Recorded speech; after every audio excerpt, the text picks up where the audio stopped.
Are you tired of the marketing guessing game? Does your website feel more like a digital billboard than a client magnet? If you're nodding along, you're not alone.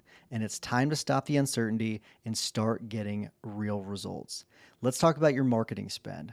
Are you just shelling out money every month and crossing your fingers? Do you ever wonder what impact your marketing is really having on your revenue?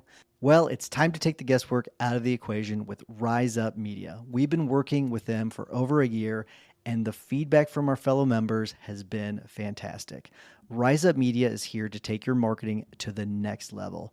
They'll even perform a full audit of your online presence, giving you the good, the bad, and even let you in on what your competition is up to that you're missing out on. And the best part, there's no obligation, no catch, no pressure.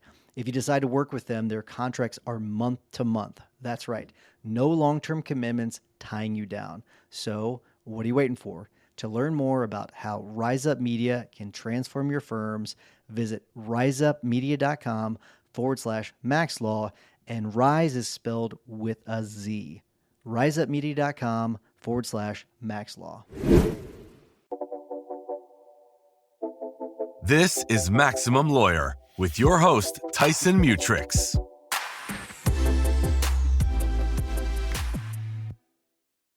So Jessica, you work really closely with law firms on profit first implementation. And can you explain to people that have not read the book, they don't know what it is, just in plain terms, what profit first is and why do you think it might resonate with law firm owners?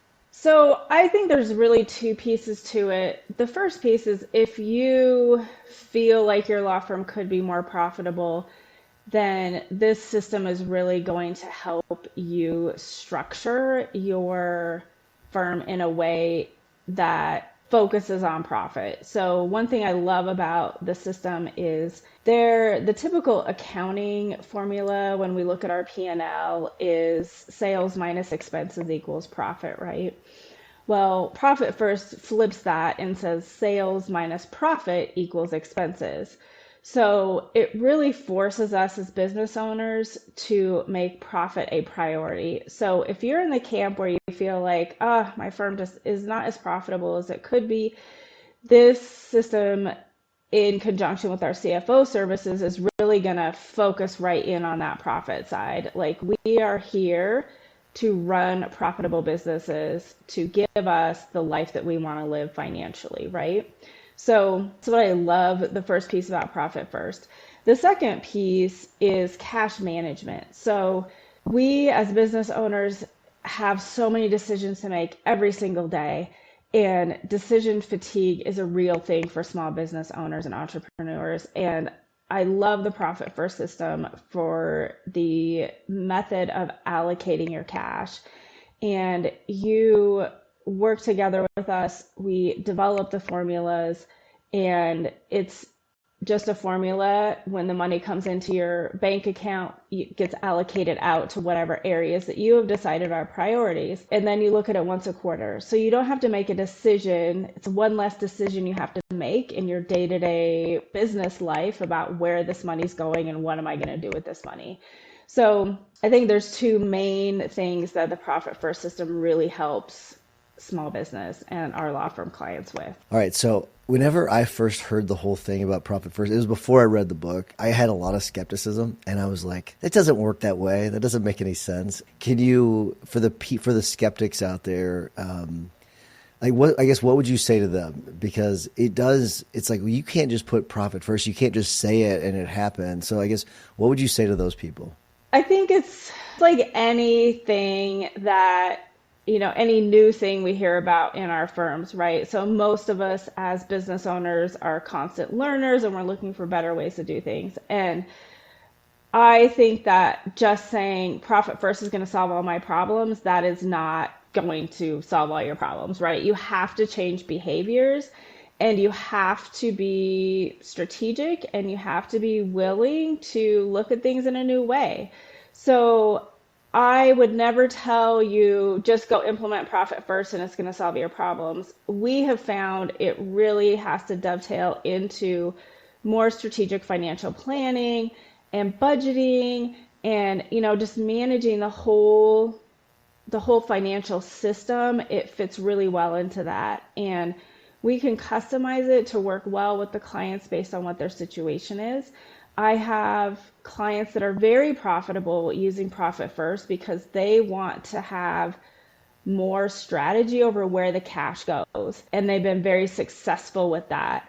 And we have clients that are probably not as profitable as they like, and we are using this system to help them become more profitable as well. Gotcha. So people have to walk before they run, and I want to walk before I run before I ask the questions about strategy, because I do want to ask you about strategy, because we had a mastermind call with our mastermind level members yesterday, and I was talking to one of our members, Jeremy, and he was talking about just strategic cash management and everything. And so I think that's a really important thing that is often overlooked by firms, and I think it's a way of really accelerating the firm.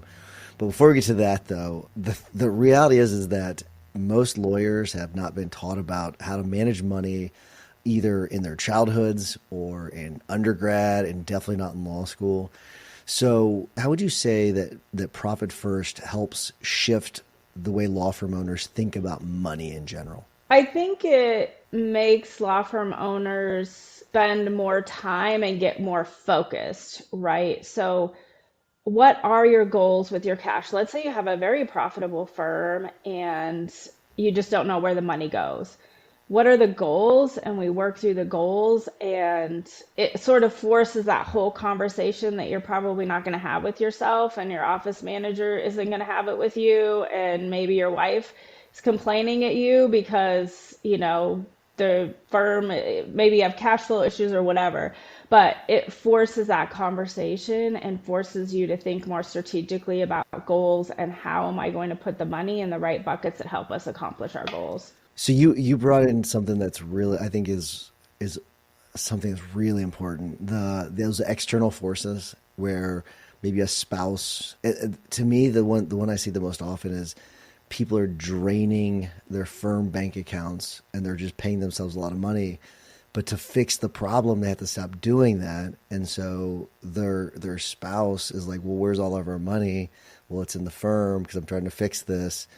So it's got to be frustrating to you because that's not a problem you can solve, is it? Or is it? I mean, how do you deal with that situation?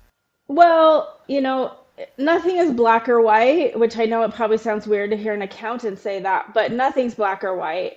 And I'm always looking for incremental improvement, right? So I get it. Your spouse and your family is used to living at a certain level. So how can we start moving you towards those goals without cutting off your personal lifestyle and keeping more money in the firm? So it's always, how are we moving towards the goals? And as with most things, when you make quick changes, there can be a lot of collateral damage. So, we really talk about what's a plan, what's an implementation plan. When we have Profit First, we usually recommend you start really small and maybe you're allocating a tiny amount towards profit. Let's get all of your taxes taken care of. And we're going to have a plan to implement it. And over each quarter, we're going to start ratcheting that up. And part of it too is a lot of business owners don't really understand how the cash is moving in their business. And so we usually spend the first quarter just kind of watching the cash. We're going to do a little bit of allocations, but we're watching it to see how it's moving. And then we can really start pushing that plan. So for the people that don't know what Profit First is, it's really about, I'll call it moving money into different buckets based on how they're allocated. And whenever you're dealing, I'm very curious about this, whenever you're dealing with a law firm owner, are you the one that's moving the money, or is your role more advisory where you're saying this is how you should be doing it and then the law firm owner moves the money around? How does that work? So the law firm owner moves the money themselves. I don't want access to anybody's money. So the law firm owner moves it. We help develop the allocation percentages, and then we report back on how, we wanted X in this account this quarter, and here's how we ended up.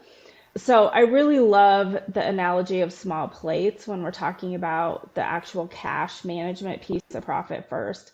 So if we are, and they've done science and experiments on this, but if we are trying to reduce our weight, if we eat off of a smaller plate, we're going to eat less food than if we have a big plate.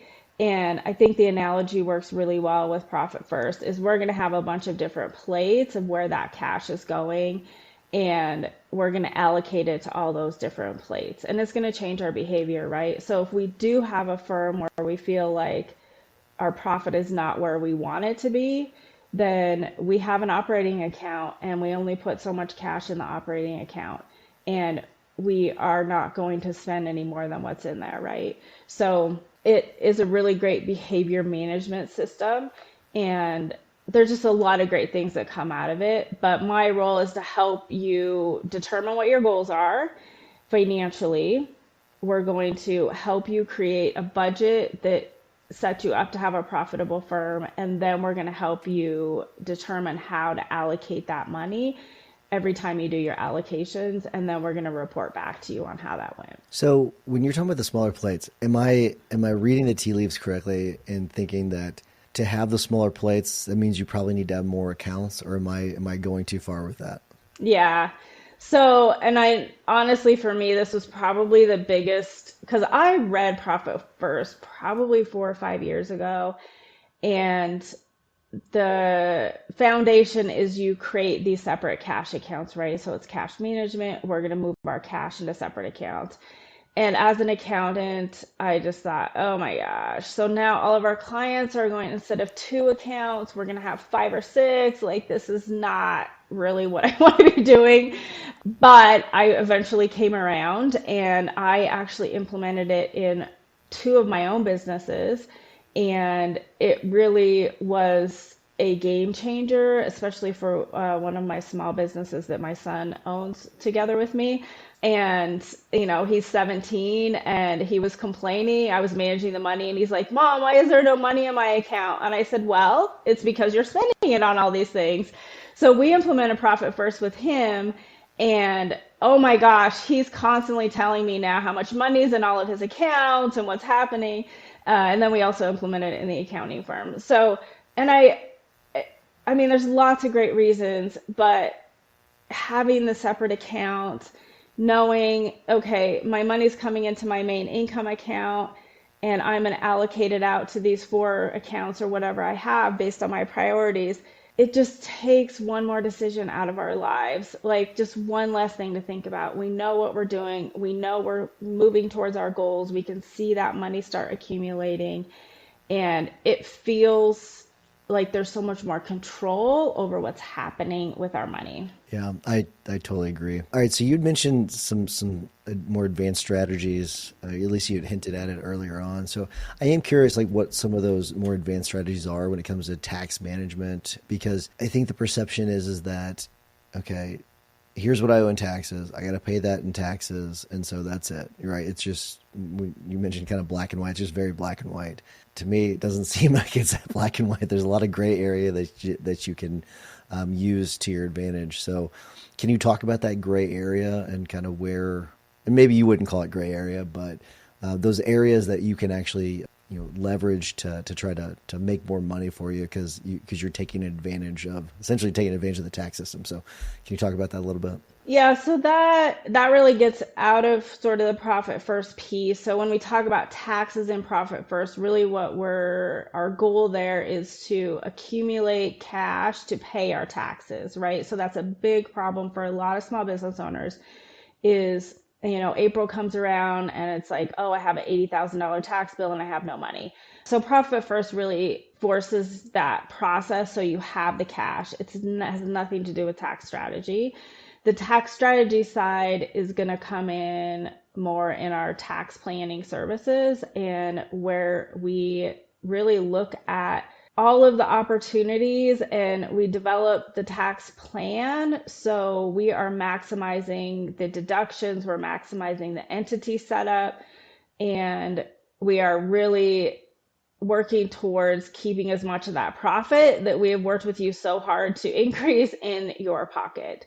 So that comes into kind of a separate set of strategy and planning. Gotcha. It sounds like it really comes down to just you're really kind of streamlining things as much as possible, and you're optimizing every single bit, every cent out of the firm is what it really comes down to. Yep. So we want to help you become as profitable as possible, right? And we're going to help you manage that cash so your spouse doesn't say, why aren't we making more money? You tell me you had, 500,000 of profit this year, but we're living, like we're barely making six figures. And then we're going to maximize the tax savings so you can keep the most amount of that profit in your pocket at the end of the day. So for firms that, let's say the firms are just kind of starting out with this, they've never done it before. Can you go through like what the core pieces that a firm needs to get into place to start to implement the profit first system? So let's say that you have a dream client, right? They come to you all ready to go, set up with the system. What does it look like? So you have the separate bank account. So if you really want to kind of just basic get started, the very first step is going to be setting up your bank accounts, and you're going to set up 5 accounts. So your first account is your income account. That is basically like your big plate, your serving tray, right? So all of the fees from the firm are going to go into that income account. And then you're going to set up the accounts that you'll use to allocate that money out. So you're going to have a profit account, an owner's pay, a tax account, and your operating expenses. So those will be your 5 accounts.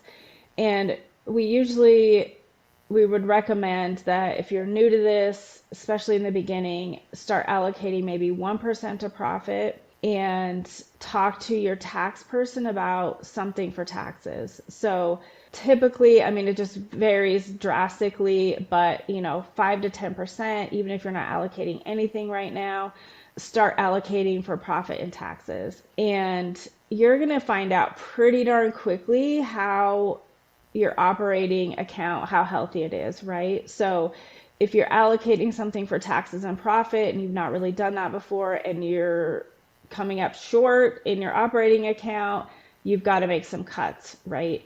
So you're going to need to start looking at all of your expenses. So that's really what we would recommend for someone that's never done this before. Just get started there. And it's really going to raise your level of awareness to your operating expenses. If you haven't gone through, a budgeting process or anything like that, you're going to see pretty quickly if you're short on cash.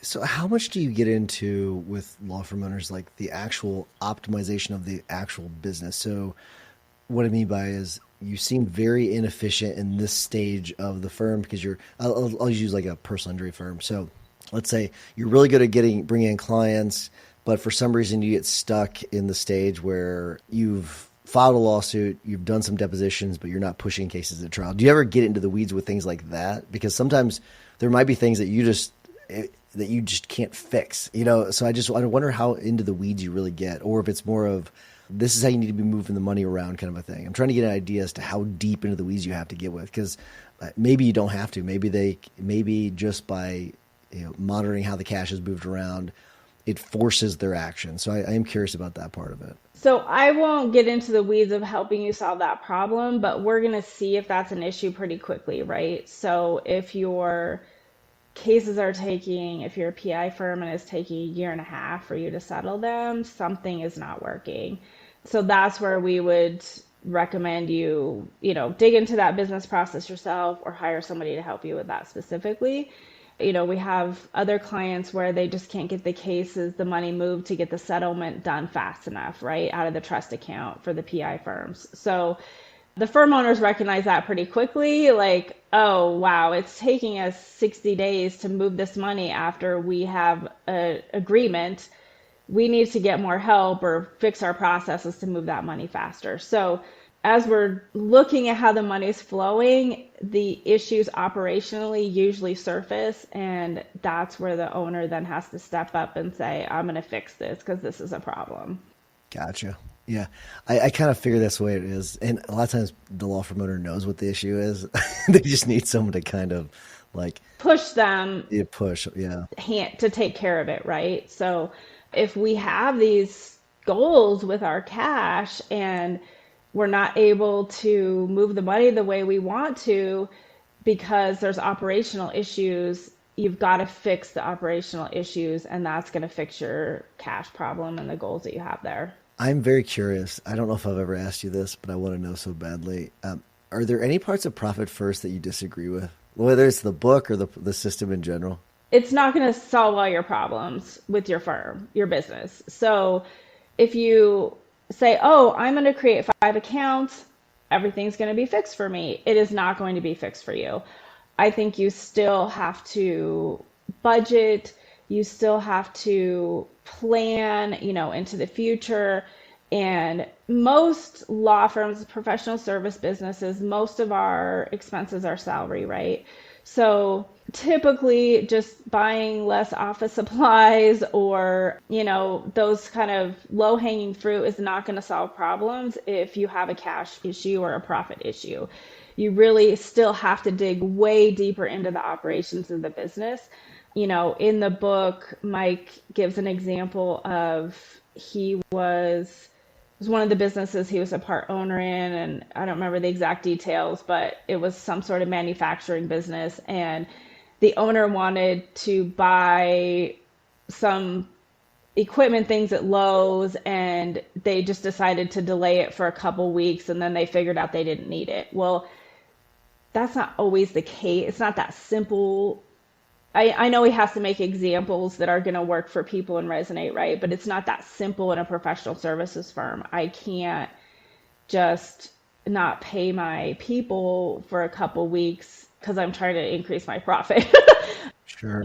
We can delay some hiring decisions, but that's a very complicated process strategy to go through, right? Because if we hire people, typically we should then be making more money. So it's just more complex than just some of the simple delaying expenditure examples that he gives in the book. What are some of the bigger issues? Is it typically hiring, or a lot of times that's the where people get into trouble because they kind of hire too fast. But I don't know, is that the biggest problem, or is it just like people not monitoring what they're spending money on? Like when it comes to like expenditures, like where is like it's almost, I don't know if I'd call it the low hanging fruit, but where's the area that people could look to first to maybe try to solve it like right away whenever it comes, if they think that they're maybe spending too much money? I think there's 2 areas, payroll and usually advertising and marketing. Those are almost always the biggest expenses as a categories in the firms. So on the payroll side, I don't typically see a lot of overhiring. What I see is there's no data behind the productivity. So they don't really know how much they're billing, or if they're flat fee, they haven't developed any methods to determine how productive these employees are. And sure, they're doing some stuff and things are going great, but are they being pushed and are they doing the right thing? So that's another issue. Is we just have a new client, and she's a small firm, but she's got a few employees now. And the first guy that she hired as a contract is doing everything. He's doing all kinds of admin stuff. He's doing paralegal stuff. And the first thing I said was, we need to get that admin stuff off of his plate. You're paying him $35 an hour. He should be doing paralegal billing. If we can get him billing 3 to 4 times his rate, we are going to have a lot of leverage on the revenue side, and you can pay somebody 15 or 20 bucks an hour to do half of what he's doing.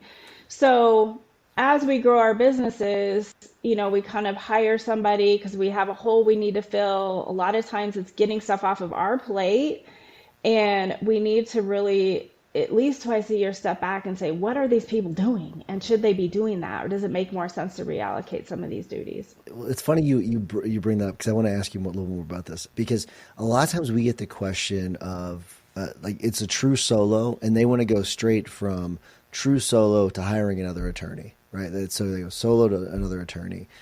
And it's like a big bite of the apple is what they want to do. And a lot of times it does seem like just hire a receptionist or hire an admin staff. Yeah. So I do wonder if you have any strong opinions as to what the typical next move should be for, and I know that we're having to kind of generalize here, but what do you think that first hire should be, if you have any strong opinions on that? It's definitely an admin.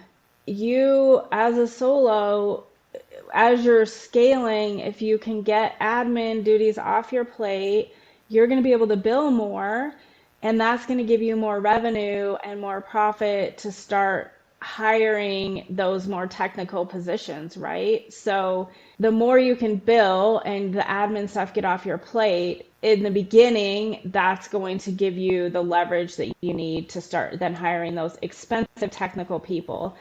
And, that's scary, right? Like $150,000 a year salary in a $300,000 firm or 400,000. I mean, I think solo can probably get up to 400 maybe on their own if they're working a bunch.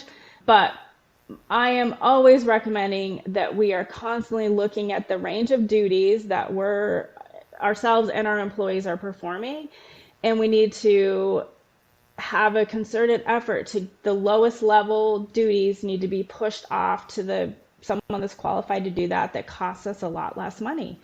And that's going to help you scale and remain profitable as you scale, because we also see that problem too, is firms scale and they become less and less and less profitable throughout the years, and that profit margin decreases and they don't know why and what's going on. I'm curious when you're looking at a firm, do you ever look at numbers like revenue per employee or profit per employee or profit per attorney or profit per, I'm curious what any key metrics you're looking at. Yeah, absolutely. And that goes down to that productivity as well, right? So we are definitely looking at that. And, if you would have asked me that 2 years ago, I probably would have said it has to be 3 to 4 times salary. But again, gray areas, right? So we may have some employees that are 5 or 6 times. We may have some that are 2 times. And we have to know what it is, and we have to have a plan for it, right? So maybe we have a senior attorney that's like a managing attorney that we have some law firm owners that don't like management. They just don't like managing people. And so they found an attorney that loves it and is great at it, and they're actively doing a lot of that management. Maybe they're only billing 2 times their salary, but that's totally worth it to the law firm owner, so they don't have to be in the weeds with HR stuff. Sure. So I think it's not black and white, but we're very aware of what are the law firm owners' goals and how do they want to run their firm and how do they want that to impact their personal life as well. Yeah. Are there any other numbers that you can think of that the firm should track? Like for us, one of the big ones is like our average fee. So average fee is a big one, obviously. And then we look at profit per employee, revenue per employee. Are there any other sort of key metrics that you think, not necessarily that you focus on, but maybe that you think law firm owners should focus on? I think when we talk about advertising costs and advertising expenses, that one is frequently, there's not much data behind it usually, right? Like we think we're going to spend some money, we're going to try things out. So I would say, you've kind of covered the basics on the operation side, but you've got to have the data for the advertising spend and, your conversion rates and your sales team. And, you can find a lot of holes there, and it could be pretty easy to plug those holes if you start tracking the data. So, there's lots of ways on the advertising and marketing side to optimize that spend, which then converts to more revenue. So to me, the big one with the marketing stuff is, I'm going to pick on TikTok. It works for some people, but I think for the majority it doesn't. So you're spending X dollars per month to record and time to record the videos, to then take those videos and paying someone to edit those videos, and then paying someone else maybe, or the same company, to then post those videos.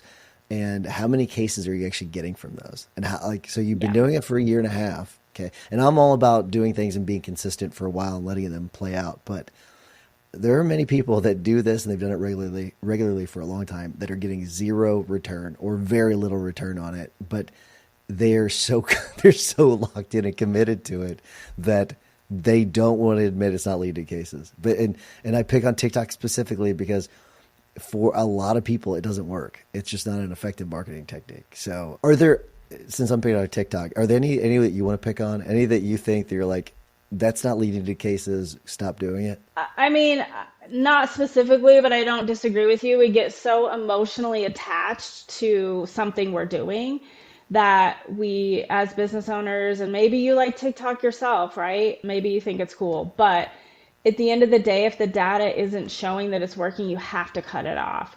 So a lot of the social media is that way, and there are ways to optimize that. So you can post the same videos on 3 or 4 different platforms. So you're getting out there. I mean, we post on TikTok. I have not gotten a single client off of there, but we feel like we have to be on there. But it's reels that we're already creating for Facebook, which actually works for us. So it just takes an extra 3 minutes to post it on TikTok. So, you can look for ways to optimize that and not totally cut it off without putting so many resources into it. So if you're on TikTok and maybe it's not working, you could then move to Facebook or LinkedIn and put those videos on there as well. And then you're spreading that reach out a little bit. Yeah. To me, the cash cows seem to be LinkedIn and Facebook. Those two are the ones that, and not necessarily LinkedIn for us, but I've seen it for other firms that works really, really well. But Facebook has been our cash cow for a long time, where we consistently get cases on it's for a social media channel by far it's not even close, the number of cases we get from Facebook versus others. It's because I to me, it's the way the algorithm works is it's just more targeted towards your local area. It's where your leads are going to come from. Yeah. And I think, I know like a patent attorney that uses Facebook. She's been very successful because she gets lots of referrals from TikTok. She gets a lot of referrals from other lawyers, and she's nationwide. So that makes sense to me. But what is your target audience? If you're an estate planning attorney and your target, you're in your state, right? So you don't have a national reach, and your target audience is 40-year-olds with at least $300,000 a year in combined revenue or income. I'm not on TikTok. I think it's crazy, but my 18-year-old's on TikTok all the time, every day. Like, he looks up how to do things off of TikTok. So is your target audience on TikTok or are they on Facebook? Now, I'm on Facebook every day.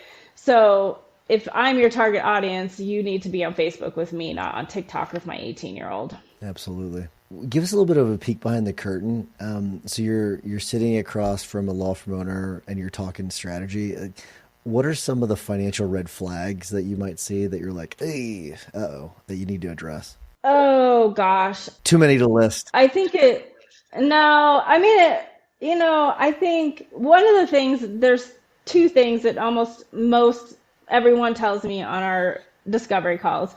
The first one is I'm spending too much on office supplies and I have no idea what's going on with advertising. So typically, I don't usually find a huge amount of waste in office supplies. Yeah, there's some things that we can optimize depending on how big your firm is, but typically it's not as extreme as what they think it is once we look at the actual data and the expenses.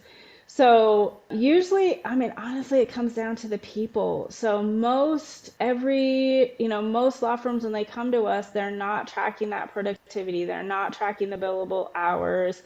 They don't set goals for those hours.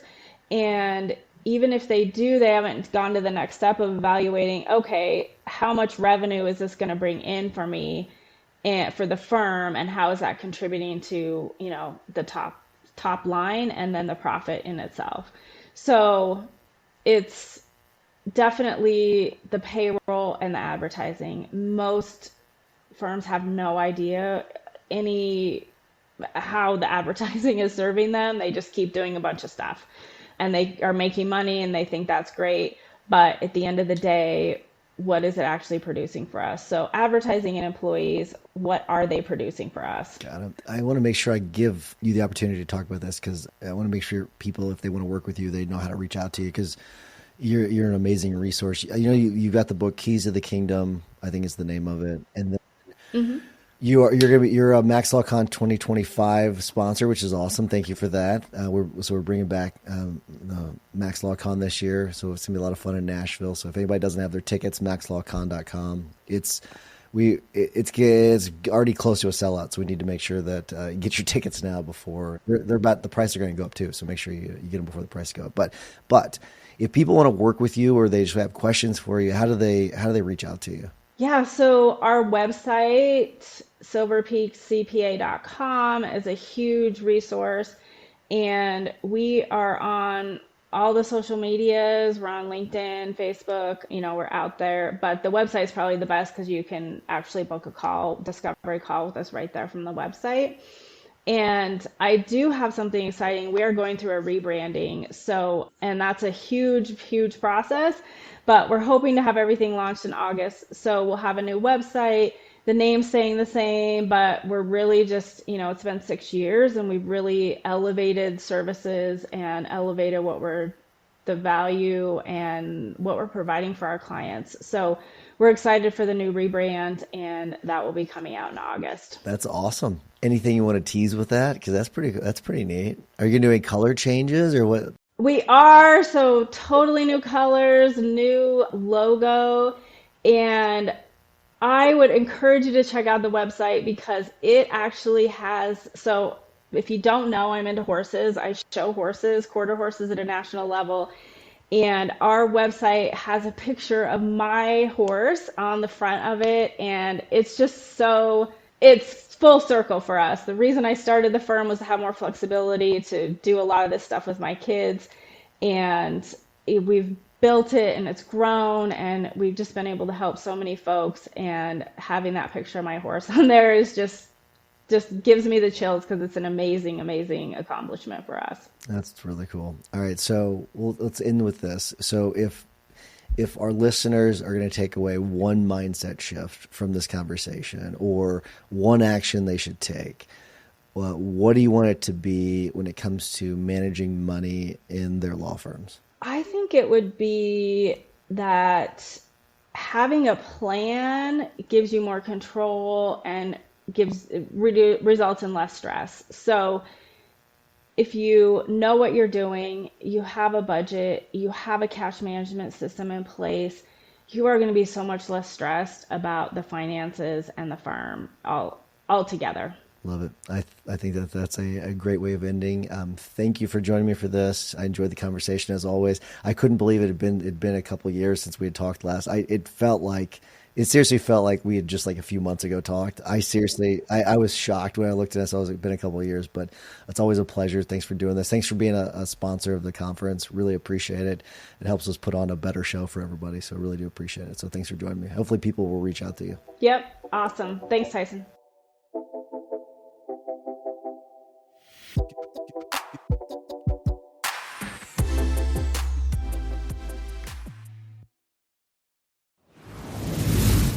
If your law firm is running fine, but you know you're capable of more growth, more freedom, more control, Max Law Con is where you find your next move. This is 2 days of strategy, systems, and straight talk from law firm owners who are actually in the game. No hype, no recycled advice, just the real stuff that's working to grow law firms right now. You're not showing up just for inspiration. You're showing up to make better decisions faster. You're showing up to cut out the guesswork and walk away with a clearer path forward. Because the truth is, trying to figure it out on your own takes longer, costs more, and burns you out. This room, it's where the people serious about building better law firms show up. Get the details and grab your ticket at maxlawcon.com.